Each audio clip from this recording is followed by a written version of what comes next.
이번 시간은 여러분들 이제 들어가겠습니다. 63페이지죠. 제6강 서비스에 대한 프로세스 매트리스 무용으로 들어가도록 할게요. 자, 우리가 좀 전에 전 시간에 했던 그 서비스에 대한 품질의 측정, 서브콜 모양이 좀 중요하고요. 자, 여기는 이게 간단하게 보겠는데요. 매트리스예요. 좀 밑에 보듯이 우리가 이제 그 휴면에는 고객과의 상호작용, 개별화, 정도와 노동 집중도, 노동 집약 형태에 의해서 서비스를 4가지 형태로 분류합니다. 그래서 여기서 이제 노동 집중도는 시설이나 가치에 대한 노동 비율의 정도를 의미하고, 고객과의 상호작용, 개별화 정도는 서비스를 설계하거나 또는 고객에게 제공하는 과정에서 고객이 참여하는 정도를 의미합니다. 넘기시면은 자, 이렇게 매트리스죠. 노동 집약도도 높고 낮음에 따라서 우리가 아니면 고객과에 대한 상호작용 개별화 정도가 밑에 낮음에 높음에 따라서 대중 서비스는 노동 집중도는 높은데 이 고객과의 상호작용 개별화 정도는 낮죠. 대중 서비스, 그래서 학교, 학원, 은행업, 도매업, 구매상, 소매상 이런 것들이 되고요. 그 다음에 노동 집약도는 높고 고객과의 상호작용 개별화 정도도 큰 게 전문 서비스죠. 법률 서비스나 변호사, 세무사, 회계사, 설계사, 건축사, 의사, 약사죠. 노동 집약도는 낮은데, 자, 고객과의 상호작용 개별화 정도 낮은 게 우리가 호텔, 항공사, 서비스 팩토리, 제조와 유사하죠. 그래서 호텔, 항공사, 운송업, 물류, 그 다음에 리조트, 레저 같은 거. 그 다음에 노동 집약도도 낮고 고객의 이 상호작용 개별화도 적은 게 서비스 숍이죠. 그래서 병원이라든지 자동차 정비소, 전자서비스, 그 다음에 삼성 같은 이제 휴대폰 고객 서비스 센터 이런 것들.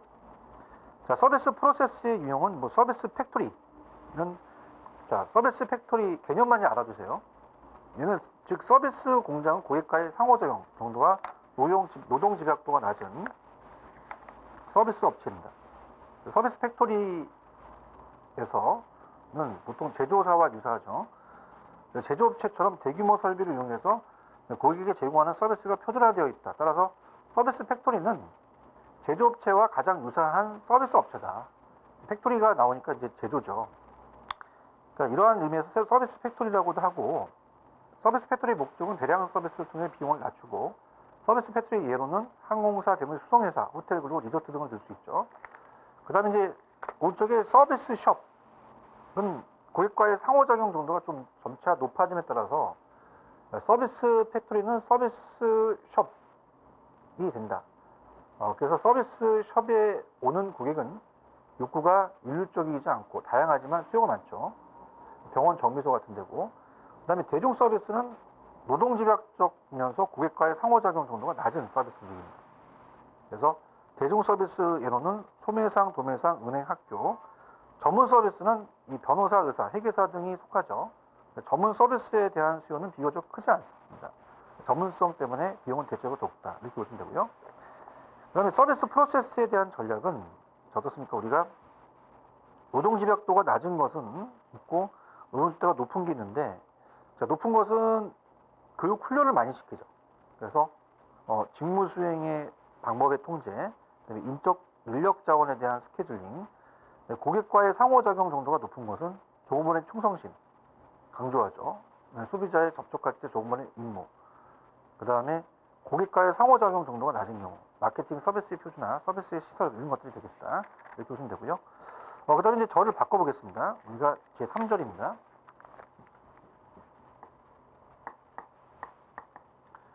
자, 여기서 이제 우리가 공부할 내용은 상품 관리입니다. 상품 관리 전략. 상품 관리가 이제 중요하겠죠. 자, 그래서 이 다차원적 상품에 대한 의의는, 이 상품이라는 우리가 이 프로덕트이라고 하면 눈에 보이는 물리적인 부분만을 생각하기 쉬우나 눈에 이 보이지 않는 부분까지 확장하여 생각할 필요가 있습니다. 자동차는 이제 보통 서비스까지 또 들 수가 있죠. 그럼 예를 들면 출퇴근용 자동차를 구입하는 경우 자동차라는 물리적 상품만 구매하는 것이 아니라 물리적 상품과 관련된 서비스까지 구매하는 것을 보아야 됩니다. 그래서 밑에 이제 어떻습니까? 우리가 세 가지 차원의 제품은 이런 의미에서 필립 코틀러는 제품의 세 가지 차원의 집합으로 보아야 한다.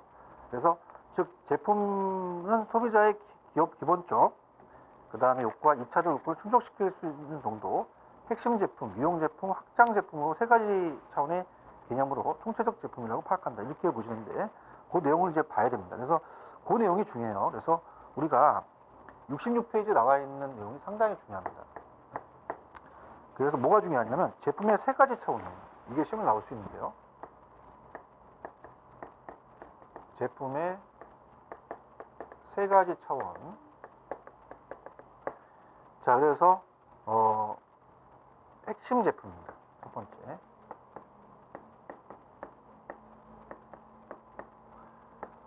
그래서 요거는 자동차의 구매는 구매하는 사람이나 상황에 따라 편리한 출퇴근을 위해서, 사회적 인정을 위해, 속도감을 줄이기 위해서 여러 가지 편익을 얻기 위한 것이죠. 이처럼 소비자가 특정 제품부터 얻기 원하는 기본적인 편익입니다. 제품 기본 편익. 그래서 제품 기본 편익이라는 게 키포인트죠. 그래서 핵심 제품이고, 그 다음에 유형 제품입니다. 유형 제품. 그래서 어떤 만질 수 있는 실제 제품이죠. 그래서 느낄 수 있는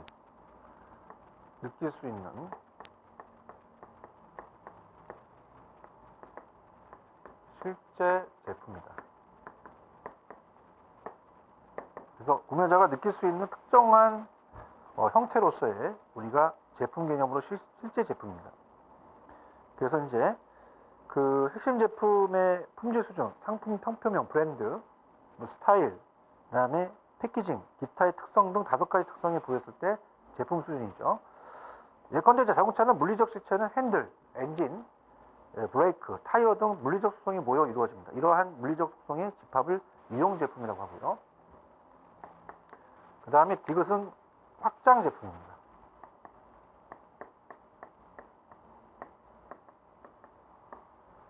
자, 이거는 우리가 이용 제품에 추가해서 제공되는 서비스나 혜택을 포함하는 제품으로서 증폭 제품이다. 이렇게 얘기도 합니다. 그래서 이러한 서비스나 편의가 제공될 때 제품이 진정한 가치를 고객에게 제공하는 거죠.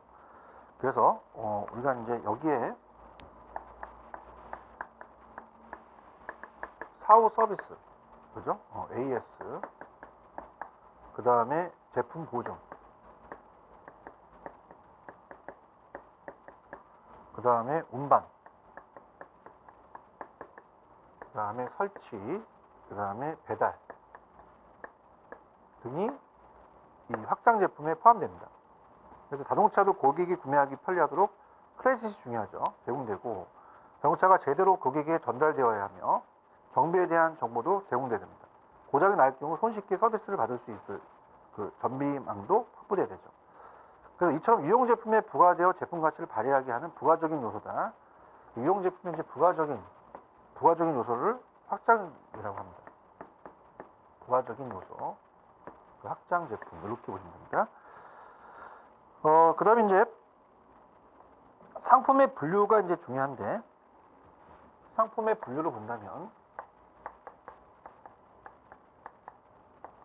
상품의 분류입니다.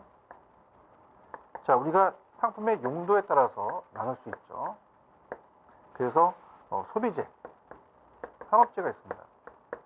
그러니까 소비재는 개인들이 쓴다라는 소비자의 최종 소비에 이용되는 상품을 말합니다. 그래서 여기는 이제 어떤 게 있느냐, 이것도 출제가 됐었는데, 생활필수품, 편의품, 자, 비교하면서 사는 선매품, 구매 노력을 아끼지 않는 정품, 이런 게 들어가죠. 그리고 또 우리가 비탐색품, 이런 게 들어간다. 이렇게 보시면 됩니다. 모두 소비재에 들어갑니다. 또한 소비재는 어떻게 돼요? 우리가 내구성의 정도에 따라서 오래 가니까 내구재 소비재와 또 단용 소비재로 구분된다. 그 다음에 이제 산업재가 이제 또 구분이 되겠죠. 우리가 니은의 산업재. 자, 요거에서 이제 문제를 한번 풀어보겠는데, 자, 생산을 위해 투입되는 상품입니다. 다른 제품에 생산을 위해 투입되는 상품이다. 그래서 이 특징이 되겠죠.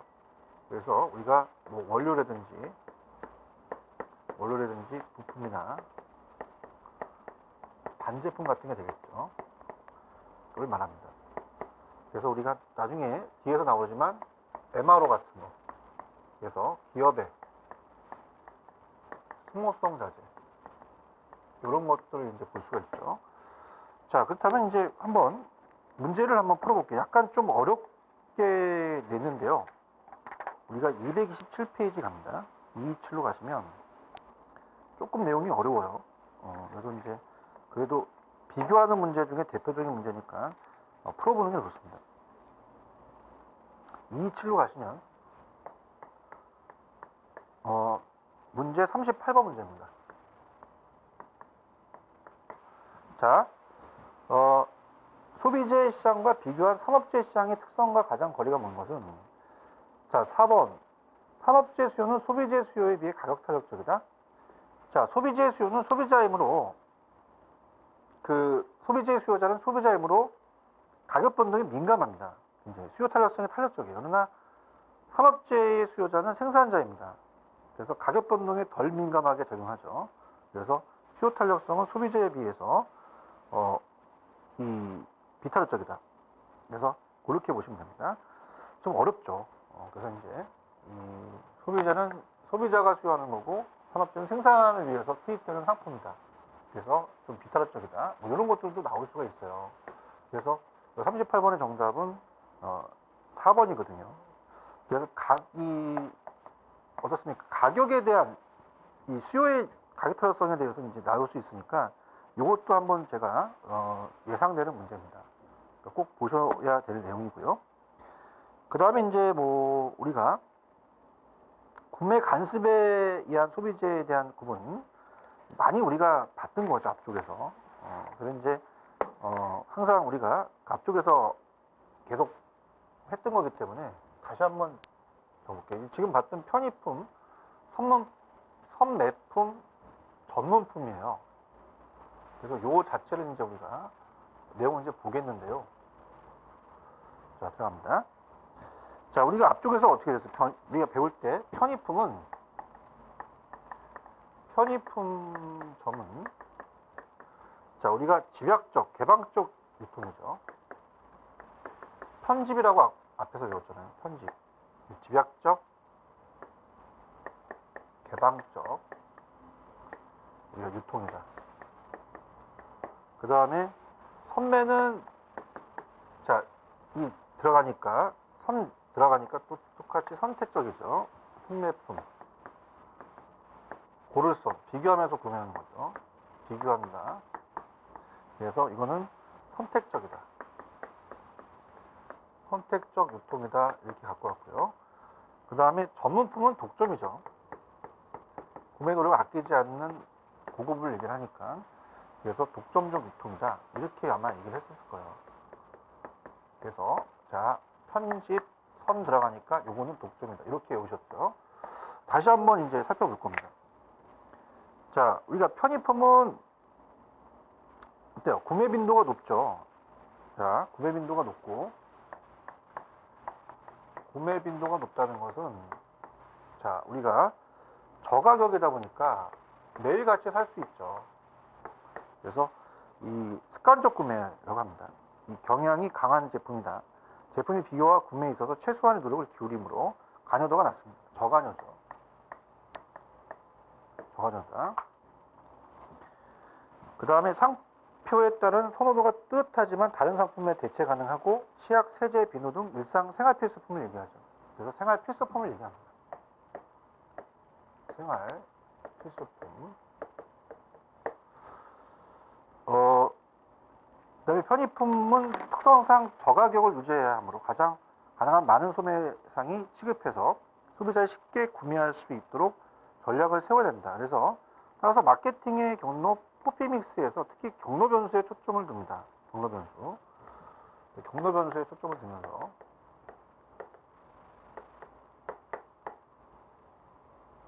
우리가 지금 봤던 집약적 유통 경로는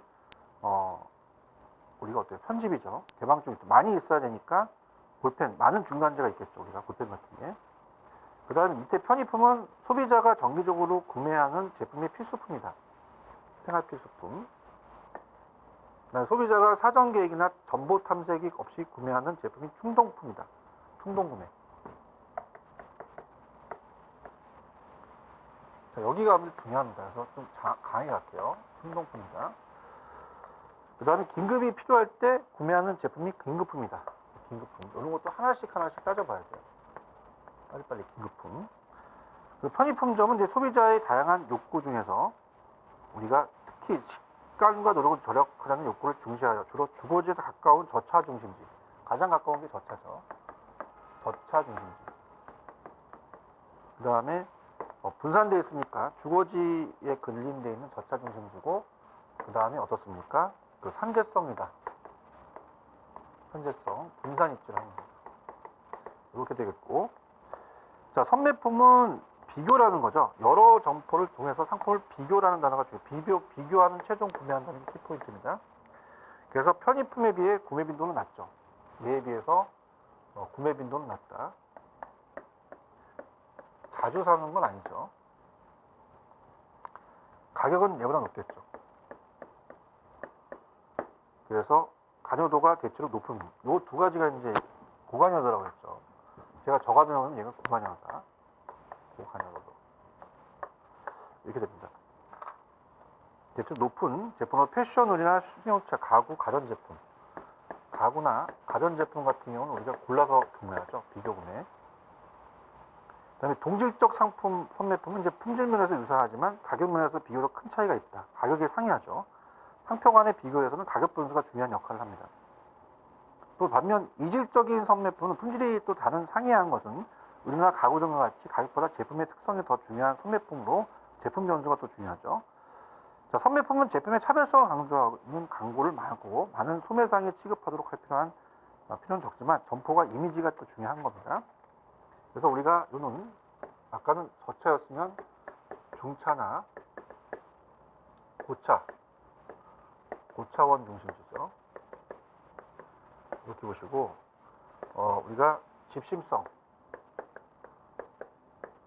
도심에 모여있는, 그 다음에 집재성, 모이긴 모이는데 같은 업종끼리 모여있는 이런 거. 뭐 김포 패션 아울렛 같은 것들이 모여있고 가구 단지도 모여있죠. 가구거리 같은 거. 이렇게 보시면 되고요. 그 다음에 점호품은 매우 높은 관여도가 더 높죠. 이보다 더. 같은 높은 관여도 맞지만 구매자의 지원 연관이 매우 높은 가격입니다. 가격대가 아주 높죠. 그래서 최고급 시계, 고급이라는 단어가 들어가면 얘예요. 전문가용 카메라, 고급 의류, 장신구 의류, 보석류 같은 거. 점호품에 대한 소비자의 상표 충성도가 매우 높죠. 상표 충성도가 높다. 브랜드. 그러면 점호품 찍으셔야 돼요. 매우 높다. 높은 가격을 지불하는 주저하지 않는다. 구매자의 지위를 강조하는 광고 효과를 발휘한다. 소수의 점포만으로 충분해서 점포 이미지 관리도 매우 중요하죠. 럭셔리해야 된다는 겁니다. 그 다음에 점포 위치는 중요하지 않지만 위치를 널리 알릴 필요는 있다는 거죠. 그래서 점호품은 주로 중심상업지역, CBD. 그래서 도심에 있어야 됩니다. 고차원 중심지. 도심에 있어야 된다. 중심 상업지역에 있어야 된다는 거죠.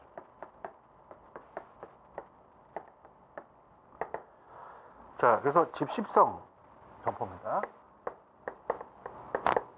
얘도 집심 들어가지만 얘는 더 강하겠죠. 도심에 모인다, 도심에 모인다. 도심 올 수 유리한 점포가 백화점이나 보석점 같은 게 되겠죠. 그 다음에 비탐색품은 따로 봐야 되는데요. 탐색하지 않는다는 얘기예요. 탐색을 안 한다는 거죠. 고객이 탐색하지 않는다. 그래서 이 소비자가 알지 못하거나 또는 알아도 구매 관심이 없는 신제품과 같은 것을 말합니다. 그러니까 몰라서 못 찾는 제품이나 알아도 찾지 않는 제품, 정상적으로 구매하지 않는 제품으로 보험 상품이나 뭐 정신과 치료, 묘지 및 묘비, 백과사전, 화재, 경보기, 소화기 등을 말하죠. 그래서 비탄색은 구입이 필요한 경우 드물게 구입하게 되는데 구입 시에는 특징과 상표를 비교하여 구매하는 편입니다. 좀 더 선택적 경로에 의해서 판매가 이루어지죠. 가격도 다양합니다. 비탐색은 주로 신문을 통해서 구매를 자극하는 인적 판매, 뭐 TV 홈쇼핑 같은 게 되겠죠. 그래서 이제 편의품, 선매품, 점호품인데 아까 선매품은 제품의 차별성을 강조하고 광고를 하고 많은 소매상에 취급하도록 할 필요는 적지만 점포의 이미지가 중요하죠. 일정 자격을 갖춘 중간상에 취급하기 때문에 점포 이미지가 중요합니다. 자, 이렇게 해서 구매 관습에 의해서 편의, 선매, 전문, 비사 탐색품이 시험 문제 나올 가능성이 높아요. 구매 관습에 대한 것이 우리가 잘 나옵니다. 시험 문제. 그래서 전문품과 관련돼서 한번 문제를 한번 풀어볼게요. 우리가 전문품에 관련된 거는 218페이지입니다. 문제 20번으로 갈게요. 자, 218페이지로 가볼게요.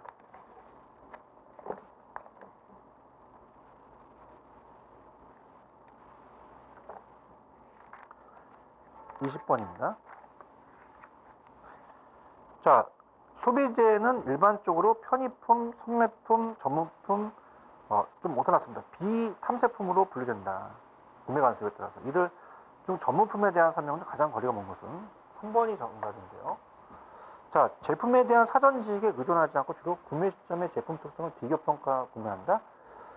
자, 우리가 소비자는 제품에 대한 사전 지식에 의존하며 상품을 구매하는 것이 일반적이에요. 그래서 전문품은 독특한 특징이나 브랜드 정체성이 있는 제품과 서비스입니다. 그렇기 때문에 소비자의 강한 브랜드 선호도와 충성도를 지니고 있어요. 특별한 구매 노력을 기울입니다.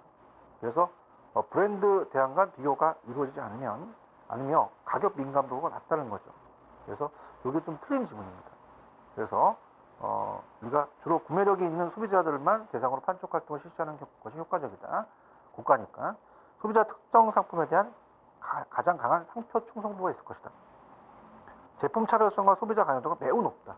관여도가 높고, 그 다음에 전속적 혹은 선택적 유통문의 구축이 더 바람직하다. 그래서 우리가 전속적, 우리가 전문품은 전속적이죠. 그래서 이렇게 염두에 보시면 됩니다. 자, 그 다음에 69페이지 인지된 위험 수준에 따른 분류는 우리가 지금 봤던 인지된 위험 수준에 따라서 고관여 제품과 저관여 제품을 구분된다 소비자의 관여라는 게 나오죠. 적극적인 개입입니다. 그래서 관여는 소비자가 제품을 구매할 때 기울이는 노력이죠.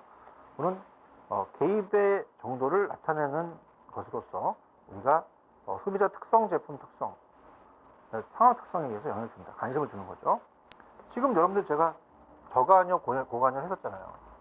자, 편의품 같은 경우는 제가 어떻습니까? 저관여고, 그 다음에 선매품과 전문품 고관여를 나눠주는 거죠. 그래서 우리가 저관여의 제품은 중요도가 낮고 값도 싸다. 충동구매, 가격이 낮고 브랜드 차이가 없다. 그래서 저관여 제품은 구매 중요도가 낮고 값도 싸며 상표 사이에 차이가 별로 없고 어떻습니까?